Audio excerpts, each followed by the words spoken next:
Bonjour, je m'appelle Philippe Silberzan, bienvenue dans mon podcast « Survivre et prospérer dans un monde de surprises ». L'épisode d'aujourd'hui, la stratégie, c'est l'organisation.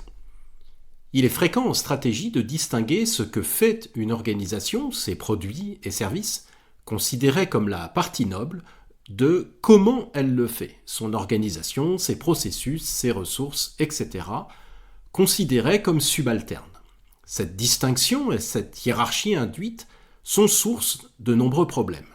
En particulier dans une entreprise en difficulté, il est crucial de diagnostiquer et de résoudre les problèmes organisationnels internes avant de s'intéresser aux produits. Une stratégie efficace doit commencer par une remise en ordre de l'organisation et la mise en place de bonnes personnes aux postes clés.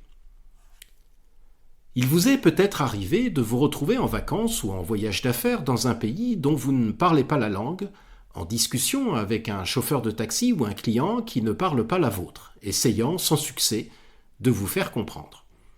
Eh bien, il m'est arrivé la même chose dans un autre contexte, celui d'une entreprise en difficulté.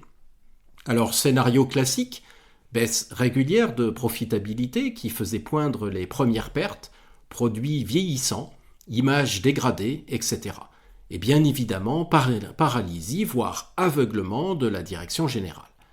Les actionnaires très inquiets avaient mandaté un consultant expérimenté pour les aider et, pour une sombre raison que j'ai oubliée, m'avaient demandé de passer 1 heure avec lui.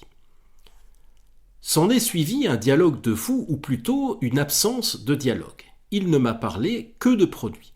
Sa solution pour sortir de la difficulté était de rajeunir la gamme à marche forcée. Produit, produit, produit. Alors, il se trouve que je connaissais un peu l'entreprise de l'intérieur. Je savais qu'à la base de la difficulté se trouvait un épuisement organisationnel. Depuis des années, les meilleurs avaient quitté le navire, restaient les médiocres, et c'est bien connu, les médiocres s'accrochent toujours et recrutent des plus médiocres qu'eux. Ce qui, bien sûr, dissuade les bons de venir, d'où un cercle vicieux du déclin. Le vieillissement de la gamme et la baisse de performance n'étaient pas le problème, ils étaient les symptômes du problème. Et le problème était cet épuisement organisationnel. La direction générale, enfermée dans un modèle cartésien de management, considérait ces problèmes organisationnels et les dysfonctionnements comme des aspects opérationnels indignes de son attention. Elle se concentrait sur les grands concepts et les grands discours qui vont avec. Et donc le problème de notre consultant, qui n'a jamais voulu entendre ce que je disais, est que lorsqu'il a proposé son plan de rénovation complète de produits, eh bien celui-ci était totalement hors sol. Il devait être mis en œuvre par une organisation qui en était totalement incapable. En stratégie, l'organisation, c'est la clé.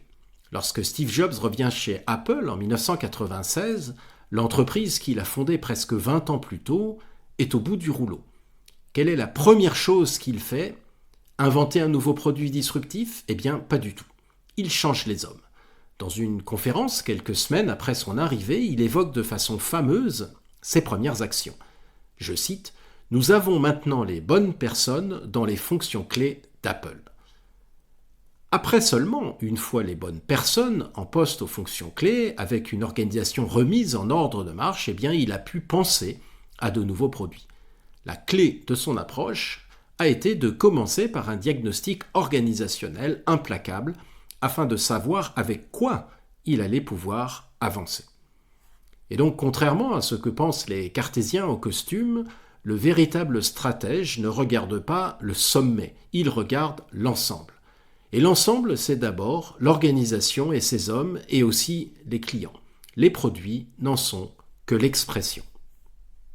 Merci de votre attention. Vous pouvez retrouver cette chronique et les précédentes sur mon blog www.philippe-silberzan.com ainsi que sur les principales plateformes de podcast. À bientôt!